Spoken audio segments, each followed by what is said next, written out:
चलिए बच्चों, आज हम एक नया चैप्टर स्टार्ट करते हैं क्लास 12th का, पी ब्लॉक एलिमेंट्स। तो पी ब्लॉक एलिमेंट्स सबसे पहले होते क्या हैं? तो those elements in which last electron enters in p orbital of valence shell, यानी ऐसे सभी एलिमेंट्स जिनका इलेक्ट्रॉनिक कॉन्फ़िगरेशन करने पर लास्ट इलेक्ट्रॉन वैलेंस शेल के पी ऑर्बिटल में एंटर करता हो, वो सभी पी ब्लॉक एलिमेंट्स कहलाते हैं। फॉर एग्ज़ाम्पल, जैसे हम नाइट्रोजन का इलेक्ट्रॉनिक कॉन्फ़िगरेशन करते हैं, नाइट्रोजन का एटॉमिक नंबर कितना होता है? 7। इसका इलेक्ट्रॉनिक कॉन्फ़िगरेशन जब हम करेंगे तो वो आएगा 1s2 2s2 2p3। तो यहाँ आप देखेंगे कि जो लास्ट इलेक्ट्रॉन है वो किस में एंटर कर रहा है? Enters in P orbital. Last electron P orbital में एंटर कर रहा है, इस वजह से नाइट्रोजन क्या हो गया? एक पी ब्लॉक एलिमेंट। क्लियर है? उसी तरीके से अगर मैं क्लोरीन का कॉन्फ़िगरेशन करता हूँ, क्लोरीन का एटॉमिक नंबर कितना होता है? 17।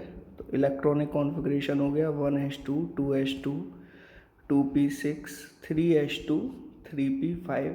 तो यहाँ भी आप देखोगे कि लास्ट इलेक्ट्रॉन जो है पी ऑर्बिटल में एंटर कर रहा है, इसलिए क्लोरीन भी क्या हो गया? आपका पी ब्लॉक एलिमेंट हो गया। तो ऐसे सभी एलिमेंट जिनका लास्ट इलेक्ट्रॉन पी ऑर्बिटल में एंटर करता हो, वो सभी क्या कहलाते हैं? आपके पी ब्लॉक एलिमेंट। ठीक है, चलिए अब आगे बढ़ते हैं।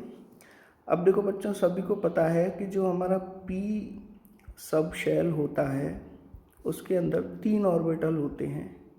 ये 3 ऑर्बिटल इस तरीके से होते हैं, और इन 3 ऑर्बिटल्स के अंदर आप मैक्सिमम कितने इलेक्ट्रॉन फिल कर सकते हो? 6 इलेक्ट्रॉन्स आप मैक्सिमम फिल कर सकते हो। ठीक है, इसी वजह से हम ये कहते हैं कि पी ब्लॉक के अंदर 6 ग्रुप्स होते हैं। क्लियर है? 6 ग्रुप कौन से होते हैं? ग्रुप 13 टू ग्रुप 18, यानी ग्रुप 13 14 15 16 17 18, इस तरीके से 6 ग्रुप जो है ओवरऑल पी ब्लॉक के अंदर होते हैं। लेकिन क्लास 12th के अंदर हमको सिर्फ ग्रुप 15 से ग्रुप 18 तक के एलिमेंट्स स्टडी करने हैं। ठीक है, ग्रुप 13 और ग्रुप 14 ये हम क्लास 11th में पढ़ते हैं। तो हम सबसे पहले स्टार्ट करते हैं ग्रुप 15 से। तो देखिए, ग्रुप 15 एलिमेंट्स, ठीक है, ग्रुप 15 एलिमेंट्स, इसको हम नाइट्रोजन फैमिली भी कहते हैं। नाइट्रोजन फैमिली, इसको हम नाइट्रोजन फैमिली क्यों कहते हैं? क्योंकि इस ग्रुप का सबसे पहला एलिमेंट नाइट्रोजन होता है। ठीक है, इट कंटेन्स 5 एलिमेंट्स, इसके अंदर 5 एलिमेंट होते हैं। और 5 एलिमेंट कौन कौन से होते हैं? पहला एलिमेंट होता है नाइट्रोजन। ठीक है, नाइट्रोजन का सिंबल क्या होता है? N। दूसरा होता है फॉस्फोरस, इसका सिंबल होता है P। तीसरा होता है आर्सेनिक, ठीक है, इसका सिंबल होता है AS। चौथा होता है एंटीमनी, एंटीमनी का सिंबल होता है SB। और जो लास्ट एलिमेंट इस ग्रुप का होता है वो होता है बिस्मथ, और इसका सिंबल होता है BI। ठीक है, तो आप देख पा रहे होंगे क्योंकि ग्रुप 15 का सबसे पहला एलिमेंट नाइट्रोजन है, इसलिए ग्रुप 15 को नाइट्रोजन फैमिली भी कहते हैं। ग्रुप 15 के जो एलिमेंट्स हैं उनको हम निकोजन्स भी बोलते हैं। और कंपाउंड जो होते हैं ग्रुप 15 के, कंपाउंड्स कहलाते हैं निकोनाइड्स। क्लियर है? एलिमेंट्स को बोलते हैं निकोजन्स, और इनके जो कंपाउंड होते हैं, जैसे नाइट्रोजन का एक कंपाउंड है अमोनिया, फॉस्फोरस का एक कंपाउंड है फॉस्फीन, तो ये कंपाउंड्स कहलाते हैं निकोनाइट्स। अब इनको ये नाम क्यों दिया है? क्योंकि एक ग्रीक वर्ड होता है निकोमिक्स, ठीक है, और ये जो ग्रीक वर्ड निकोमिक्स है, इसका मतलब होता है सफोगेशन, दम घुटना। सफोगेशन का मतलब दम घुटना। तो ग्रुप 15 एलिमेंट्स को निकोजन्स या निकोनाइट्स इसलिए कहते हैं क्योंकि ये ऐसे एलिमेंट्स होते हैं जिनकी वेपर्स अगर सांस के साथ अंदर चली जाएं तो ये सफोकेशन प्रोड्यूस करती हैं, जैसे कि अमोनिया या फॉस्फीन। अमोनिया ऐसी गैस है जो सांस के साथ अगर चली जाए तो हमारा दम घुटने लगता है, और फॉस्फीन जिसका फॉर्मूला PH3 होता है, वो तो जहरीली गैस होती है, पॉइजनस गैस होती है, ठीक है, और उससे दम घुटने से आदमी मर भी सकता है, ठीक है। तो फॉस्फीन थोड़ी डेंजरस होती है, अमोनिया इतनी डेंजरस नहीं होती। क्लियर है? अब हम आगे पढ़ते हैं अकरेंस। अकरेंस का मतलब ये ग्रुप 15 के ये जो एलिमेंट्स हैं वो कहाँ कहाँ पाए जाते हैं, ठीक है, यानी नाइट्रोजन कहाँ पाया जाता है, किस फॉर्म में पाया जाता है, इस तरीके से हमें स्टडी करना है। तो अब हम पढ़ते हैं अकरेंस। तो नेक्स्ट टॉपिक हो गया हमारा अकरेंस। तो नाइट्रोजन का अकरेंस तो सभी को पता होगा। जो हमारे नाइट्रोजन होती है वो गैसियस फॉर्म में, gaseous N2, gaseous nitrogen 78% by volume पाई जाती है इन अर्थ एटमॉस्फेयर, ठीक है। अर्थ एटमॉस्फेयर के अंदर मॉलिक्यूलर नाइट्रोजन गैसियस फॉर्म में 78% जो है पाई जाती है। क्लियर है? बाकी जो अर्थ क्रस्ट होता है, अर्थ क्रस्ट का मतलब हमारी जो अर्थ है उसकी अपर मोस्ट जो लेयर होती है उसको अर्थ क्रस्ट कहते हैं। अर्थ क्रस्ट के अंदर जो नाइट्रोजन है वो बहुत कम परसेंट में पाया जाता है। अब जैसे कि अर्थ क्रस्ट के अंदर नाइट्रोजन पाया जाता है NaNO3 और KNO3 की फॉर्म में, ठीक है। अर्थ क्रस्ट के अंदर नाइट्रोजन NaNO3 और KNO3 की फॉर्म में पाया जाता है। NaNO3 का एक बहुत ही कॉमन नेम है, उसको कहते हैं हम चिली सॉल्ट पीटर, ठीक है। चिली एक जगह का नाम है, वहाँ पर ये पाया जाता है, चिली सॉल्ट पीटर। ऐसे ही KNO3 का एक कॉमन नेम है जिसको कहते हैं हम इंडियन सॉल्ट पीटर, ठीक है। तो अर्थ क्रस्ट के अंदर नाइट्रोजन चिली सॉल्ट पीटर और इंडियन सॉल्ट पीटर की फॉर्म में पाया जाता है, ठीक है। आपको ये भी पता होगा कि नाइट्रोजन प्रोटीन्स के अंदर भी पाया जाता है, प्रोटीन्स का इम्पोर्टेंट कंस्टिट्यूएंट होता है। क्लियर है? नाइट्रोजन एमिनो एसिड्स के अंदर भी पाया जाता है, ठीक है। प्रोटीन या एमिनो एसिड की बात करूँ वो एक ही चीज़ है, बिल्डिंग ब्लॉक्स होते हैं अमीनो एसिड्स प्रोटीन के, ठीक है। और नाइट्रोजन न्यूक्लिक एसिड्स के अंदर भी पाया जाता है। न्यूक्लिक एसिड्स क्या होते हैं? ये ऐसे मॉलिक्यूल होते हैं जो हेरिडिटी के लिए रेस्पॉन्सिबल होते हैं। हेरिडिटी मतलब पेरेंटल जो करेक्टर्स होते हैं वो उनके ऑफ स्प्रिंग में ट्रांसफ़र करते हैं, उनके बच्चों में ट्रांसफ़र करते हैं। क्लियर है? उसके बाद अब हम ये देखते हैं कि फॉस्फोरस कहाँ कहाँ पाया जाता है और किस फॉर्म में पाया जाता है, ठीक है। तो देखिए फॉस्फोरस की अगर हम बात करें तो फॉस्फोरस पाया जाता है फॉस्फेट रॉक्स के अंदर, फॉस्फेट रॉक्स के अंदर। और फॉस्फेट रॉक्स के अंदर ये एपेटाइट की फॉर्म में पाया जाता है।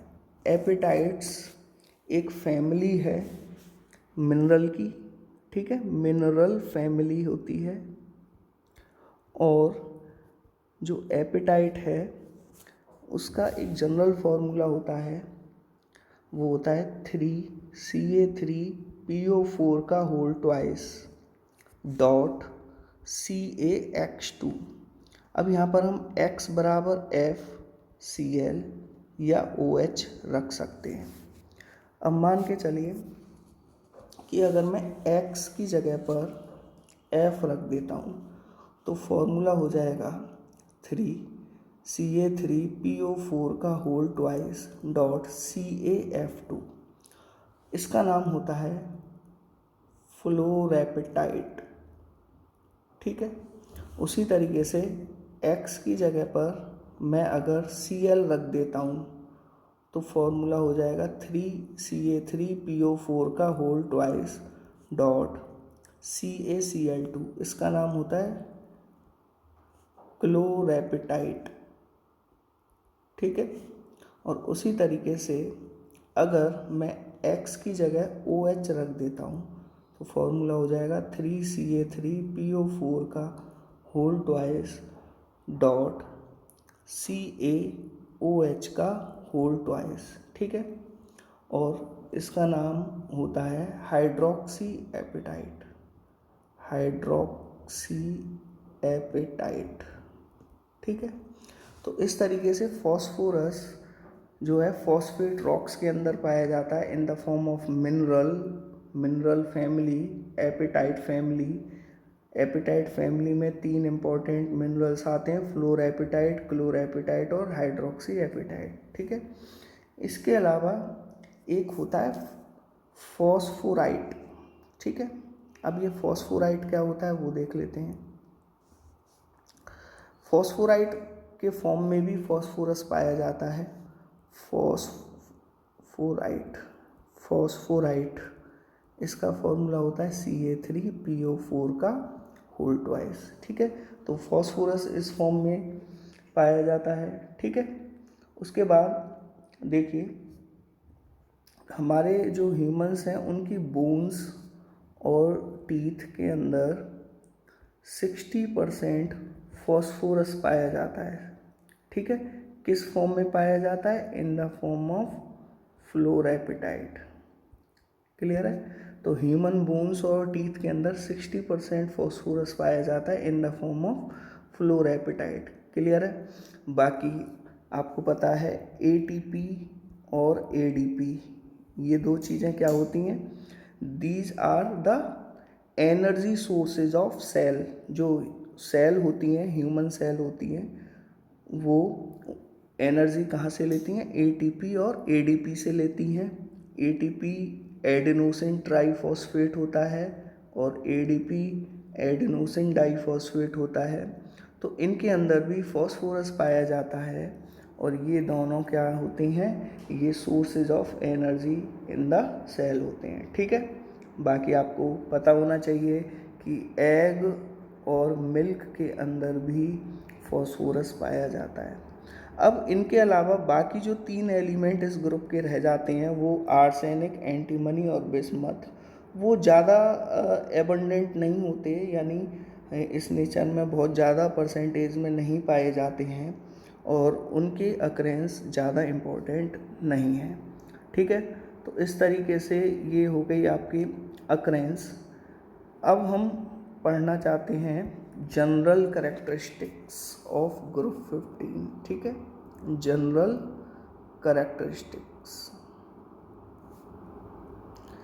जनरल कैरेक्टरिस्टिक्स की अगर मैं बात करता हूँ तो सबसे पहले हम इलेक्ट्रॉनिक कॉन्फ़िगरेशन की बात कर लेते हैं।